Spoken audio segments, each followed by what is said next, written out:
Welcome back and a warm welcome to those who've just joined us. Now, President Cyril Ramaphosa is expected to reveal his plans for the country this year. Small business owners are eagerly waiting to see what is in store for them. But did he deliver on the promises he made last year? Well, eNCA reporter Nqobile Madlala is out in Durban speaking to small business owners. Nqobile, I'm sure business owners don't feel as though the president has actually made a difference from last year's SONA, especially looking at the fact that we've been on load shedding for more than 100 days now. Well, definitely, Maseko. In fact, they've even spoken about the fact that they still need grants. They're saying that even though they were told that there was relief that was going to be given to them, most of them have not received it at this point. So a lot of small businesses just worried about what the future holds for them. We've also spoken to community leaders, and some of those communities are very concerned about service delivery. So now I'll bring in my guest to speak to us about education sector. I mean, I can imagine as a teachers union, you've got a lot that you have to deal with when it comes to education. But as the president takes to the podium and speaks to the nation, tell us what you're expecting from the president at this point. No, thank you so much, Nqobile. You know, the National Teachers Union is a labor movement, so we expect that the president actually talks more on what he has actually to give to labor, because we are the people who actually participate even in the economy of our own country. So we have few things. The first one is an improvement of condition of service of all the workers in the Department of Education. We don't want a situation whereby we always fight with the government, claiming that they are paying us less. So if the president could touch on that one. We also expect that he touches on the Grade R issues. We remember that it was a decision of the government to say we must have Grade R teachers because they contribute a lot. But to our surprise, they are actually neglected. Remember, they do not have all the benefits that other teachers have. We remember, especially in KZN, that the MEC promised to say he will incorporate them in the main stream as early as March this year. But he talked of a very little number, that is 500 out of 4,000. And we are not sure how she is going to do that. So we expect the president also to talk to that as well. Another issue is the school safety in our schools. You know, schools are also Department of Education structures that are very important, but they are not well looked after.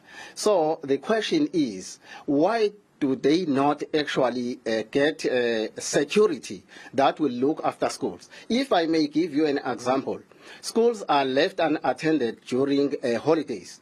Some you find that they are broken into, and the service delivery then is actually impacted negatively. We'll also expect the president to speak in terms of improving the infrastructure. You know, we still have schools, especially in deep rural areas, that are still as the same as 1994. So that is an insult, actually, because we cannot have schools that do not have, you know, an infrastructure up to this far. You know, this actually contributes in the overcrowding in our classes. That actually gives challenge to our educators because they teach learners that are almost 6 in the class, so they cannot actually deliver up to their expectation. We also expect the president to speak on learner transport. You know, we have a great challenge with learner transport. There are learners in the Republic of South Africa in each and every province that they need to travel more than, let's say, 10 kilometers to school, early in the morning and also in the afternoon. The other issue is a budget cut that was actually imposed in all the departments in the Republic of South Africa. You know what? The country that takes seriously the education of their learners, it should not impose the budget cut because it impacts negatively in all schools. Remember now, we are attacked by this thing which is known as load shedding. Schools cannot buy generators, and you know, teaching and learning is actually affected Remember last year when CAT was actually written, those learners had to wait for 2 hours because there was a load shedding. So we expect that the president of the country will definitely come with means and way to deal with all these issues and to make sure that we progress as a country. And I mean, when you look at load shedding, tell me what would be the best solutions for schools at this point? No, we as NATO, we said, let the department make sure that each and every school has a generator. Because, there are classes that you cannot go in and teach because there is no electricity, let alone those subjects that needs power. Let each and every school be provided with generator, then I am sure we'll make it. And when we speak about learner transport, how do you envision this being done? How would it work, and how would it help the learners?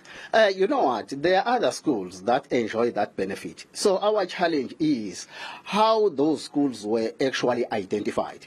So we as NATO, we say the circuit offices should sit down because they know their schools, because they are very close, to those schools, and let that be communicated directly to the district officials, then up to the provinces, because really we cannot expect schools in deep rural areas actually to pass as those in urban areas do, while we have these challenges. Our schools in deep rural areas, they do not have even libraries, That is very hectic for the teachers. They do not have even laboratories. But we expect those principals to account at the end of the day. So let's have these communities sit together with circuit offices, district offices, and identify those schools. And let the Department of Education speed up this process, because really it's very painful if you can see that there are learners that they get up early as 4:30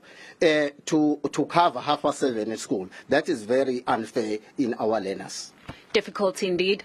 Well, Masego, these are some of the things that are being highlighted that needs to be looked at. And I mean, infrastructure has been a huge problem. We have seen that, especially in eThekwini, when there were issues of floods and so on. We have seen the department working very hard. But we do know that there are a lot of areas that still need assistance, as well as scholar transport. I mean, we ourselves spoke to a guy who was saying that he walks over 20 kilometers to school. So it must be still very difficult. But of course, they're asking that the president looks into these things carefully.